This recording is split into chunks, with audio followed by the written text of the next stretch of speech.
ఈ బస్ యాత్ర ద్వారా అక్కడ ప్రాంతాలకు వెళ్ళిన తర్వాత ఏం మెసేజ్ ఇస్తారో ఎట్లా ఉంటుంది ప్రోగ్రామ్ అక్కడ? చాలా బ్రహ్మాండంగా ఉంటుంది. ప్రతి తాండలలో ఇందిరాగాంధీ ఫోటోను పాలాభిషేకం చేయడము, తర్వాత అక్కడికి మనం సాధించిన విజయాలను చెప్పడం, ఇప్పుడు సాధించబోయేవి అది ప్రగతిని అది చూసుకొని ఇవాళ అక్కడ కొంత పిల్లలు చదువుకున్న వాళ్ళు గిట్ట ఉన్నారు. వాళ్ళకి ఇందిరాగాంధీ అంటే తెలుస్తలేదు, ఇప్పుడు మా అటువంటి తెలుసు. కానీ వాళ్ళకి గిట్ట ఇవాళ వాళ్ళు ఏమవుతారు అంటే తాండలలో కానీ గూడాలలో కానీ జై శ్రీరామ్ అంటే అందరు సైకిల్ మోటార్ తీసుకొని పోతున్నారు మనం హిందువులం, లేకుంటే హనుమాన్ జయంతికి పోతూ ఉన్నారు. ఇది డైవర్ట్ అవుతుంది. ఇది ఆ రోజు ఇందిరాగాంధీ బ్యాంకులను జాతీయం చేసింది, గిరిజనులకు రుణాలు ఇచ్చింది, తర్వాత భూమి లేని వాళ్ళకు భూమి ఇచ్చింది, ప్రాజెక్టులు కట్టింది, పబ్లిక్ సెక్టార్ కట్టింది. పబ్లిక్ సెక్టార్లో మిదాని కానీ డిఆర్డిఎల్ కానీ తర్వాత బిహెచ్ఎల్ నెహ్రూ సాబ్ కట్టిండు. కాంగ్రెస్ పార్టీ ఇవన్నీ చేసింది.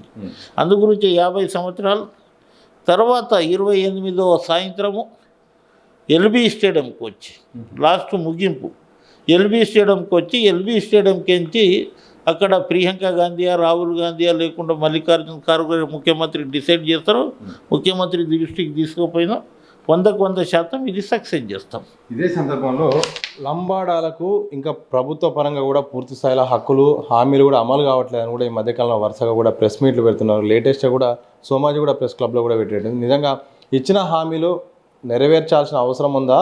నిజంగా లంబాడాల పట్ల రాజకీయంగా కాంగ్రెస్ పార్టీ అధికారంలో తీసుకొచ్చిన లంబాడాలకు మీ కాంగ్రెస్ పార్టీ మీ సర్కారు న్యాయం చేస్తుందా? 100% గిరిజనులకు న్యాయం చేసేదే కాంగ్రెస్ పార్టీ. ఆ రోజు రిజర్వేషన్ కల్పించిందే కాంగ్రెస్ పార్టీ. ఇవాళ కొంతమంది కొన్ని సంఘాలు అసంతృప్తితోటి ఉన్నారు. ఏమంటే మాకు మంత్రి ఇవ్వలేదని ఒకటి ఉంది. తర్వాత రెండవది ఏదైతే హామీలు ఇచ్చారో ఆ హామీలు నెరవేరలేదు అనేది వాళ్ళ ఈ దాంట్లో ఉంది. ఒక్కొక్క హామీ అవుతుంది. రెండవది మన రాష్ట్రం దివాలా తీసిన విషయం మీకు తెలిసే, అప్పులో కుప్పలో ఉన్నామో ముఖ్యమంత్రి గారు ఇది చేస్తూ ఉన్నాడు.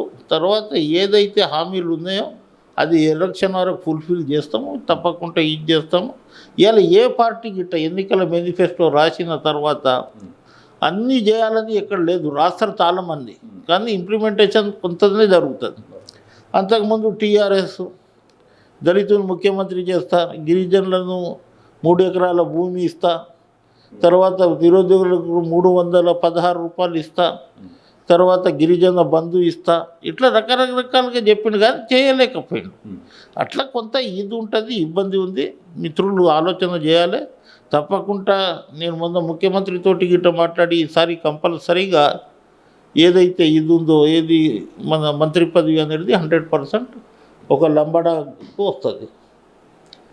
ఆ విషయంలో మీరు కట్టుబడి ఉన్నారు. ఎందుకంటే సామాజిక వర్గానికి న్యాయం చేసినట్టు ఉంటుంది. చాలా అందరికీ న్యాయం జరుగుతుంది, కానీ ఇక్కడికి వచ్చే వరకు మాత్రం రకరకాల అంశాలు వస్తున్నాయి, సమీకరణలు వస్తున్నాయి. 100% ఇవాళ హైకమాండే డిసైడ్ చేసింది. ఆ పార్టీకి అనుకూలంగా ఓటేసారు. ముఖ్యమంత్రి చెప్పిండు కంపల్సరీ ఏఐసిసి ఇక్కడ ముఖ్యమంత్రి గిట్ట బలపరుస్తుండు. 100% ఎవరో ఒకరు అవుతారు. మీరేమో 50 ఏళ్ళకు సంబంధించిన రిజర్వేషన్లు వచ్చాయి, విజయవంతమయ్యాయని మీరు సంబరాలు చేసుకోబోతున్నారు, ర్యాలీలు చేయబోతున్నారు. ఆదివాసీ సంబంధించిన సంఘాలు అయితే మాత్రం మా రిజర్వేషన్లను మొత్తం కూడా వాడుకుంటున్నారు, మైదాన ప్రాంతాల నుండి కూడా మొత్తం ప్రయోజనాలు పొందుతున్నారు, ఆర్థికంగా బలంగా మారుతున్నారు. మేము మాత్రం అలాగే ఉండిపోయినాం. లంబాడాల రిజర్వేషన్లను రద్దు చేయాలని కూడా డిమాండ్ నేను చెప్తాను. లంబాడాల రిజర్వేషన్ ఎవరు రద్దు చేయరండి, రద్దు కాదు. నేను మన ఎవరైతే ఆదివాసీ నాయకులకు నేను అంటున్నా ఏమంటే రిజర్వేషన్ మేము బ్రిటిష్ వాళ్ళే మమ్మల్ని క్రిమినల్ ట్రైబ్ అన్నారు. ఆ రోజులలో క్రిమినల్ ట్రైబ్ అన్నారు. పండిత్ జవహర్లాల్ నెహ్రూ వచ్చిన తర్వాత ఆయన పంచవర్ష ప్రణాళికలో ట్రైబల్ ఏది క్రిమినల్ ట్రైబల్ తీసేసి మమ్మల్ని ట్రైబల్గా వాళ్ళు ఇది చేశారు. కానీ మాకంటే ముందు నుంచి వాళ్ళకి రిజర్వేషన్ ఉంది. 1957 ఎప్పుడు 56లో రిజర్వేషన్ మొదలైందో అప్పటి నుంచి ఉంది. మేము 76లో వచ్చినాం. మేము ఇక్కడ మేము ఇది చేసినాము. ఏజెన్సీలో వాళ్ళకి అన్నీ ఉంటాయి. ఏజెన్సీలో 170 ఉంటుంది, పీసా చట్టం ఉంటుంది, ఐటీడీఏ ఉంటుంది. చదువుకోవాలి కదా, చదువు రాకపోతే ఏం చేయగలుగుతాం మనం రిజర్వేషన్ నుండి గిట్ట? చదివిన తర్వాత మీరు క్వాలిఫై అయిన తర్వాత మీరు గిట్ట పైకి వస్తారు. మీది మేము తిందాం, మాది మీరు తింటుర్రు అంటుర్రు. 1900 తెలంగాణలో 76 వరకు మేము రిజర్వేషన్లో లేము. 1956 నుంచి 76 వరకు ఎవరు తిన్నారు మళ్ళా? ఆ రోజు గొండోలు డెవలప్ కావాలి కదా. మేము వచ్చిన తర్వాత వాళ్ళు కాలేదంటున్నారు కదా. 1956 తర్వాత 76 వరకు 20 సంవత్సరాలు వాళ్ళు ఇదయ్యారు. మళ్ళీ అప్పుడు ఎవరు తిన్నారు? ఎవరు దోచుకొని పోయారు?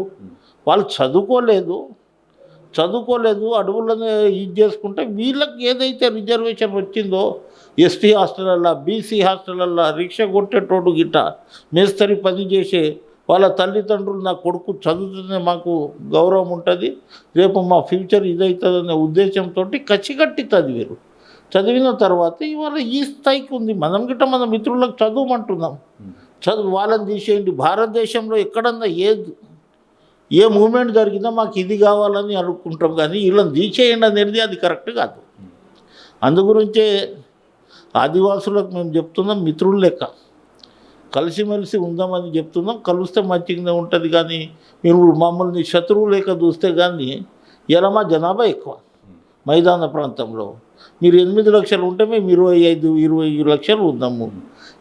ఏబిసిడి చేసినా మాకే లాభం జరుగుతుంది. కానీ మనం ఎందుకు ఇది అంటున్నామంటే, ఎక్కడైతే మేము రిజర్వేషన్ ఫలాలను పొందినాం, ఇలా మీరు గిట్ట అవుతారు, మీ వాళ్ళు ప్రొఫెసర్లు అవుతారు, ఐఏఎస్ ఆఫీసర్లు అవుతారు. ఈ విధంగా మనం చదువుకోవాలి. చదువు లేనిదే మేము డెవలప్ అవుతలేమంటే, చదువు లేనిది ఇయర్ రేపు ఏముండదు. చదువే ఇంపార్టెంట్. అందు గురించి వీళ్ళు చదివారు, వాళ్ళు చదవలేకపోయారు, అందు గురించే వాళ్ళు వెనుకబడ్డరు అనేది ఏదైతే ఫీలింగ్ ఉందో అది 10 సంవత్సరాలు ఇవాళ పబ్లిక్ స్కూల్ వేస్తుంది ముఖ్యమంత్రి గారు. బ్రహ్మాండమైన ఈ స్కూల్స్, అందులో మన పిల్లలను తీసుకుపోయి అట్లా కరెక్ట్గా ఇది చేస్తే తర్వాత రెసిడెన్షియల్, తర్వాత సెంట్రల్ గవర్నమెంట్ ఏకలవ్య స్కూల్స్, అటువంటి బ్రహ్మాండంగా ఎడ్యుకేషన్ సెంటర్స్ వచ్చినాయి. మేము అందరము ప్రైవేట్లో ఎక్కడ చదవలే, అదే హాస్టళ్ళల్లో చదివి అదే పురుగుల అన్నం తిని అదే పప్పుచారు తిని పైకి వచ్చినాం. కానీ కసి ఉండే వీళ్ళ దగ్గర, చదువుకోవాలి ఏమన్నా చేయాలనే ఉద్దేశంతో వీళ్ళు తప్పకుండా అట్లా రిజర్వేషన్ మీద ఇదయ్యారు.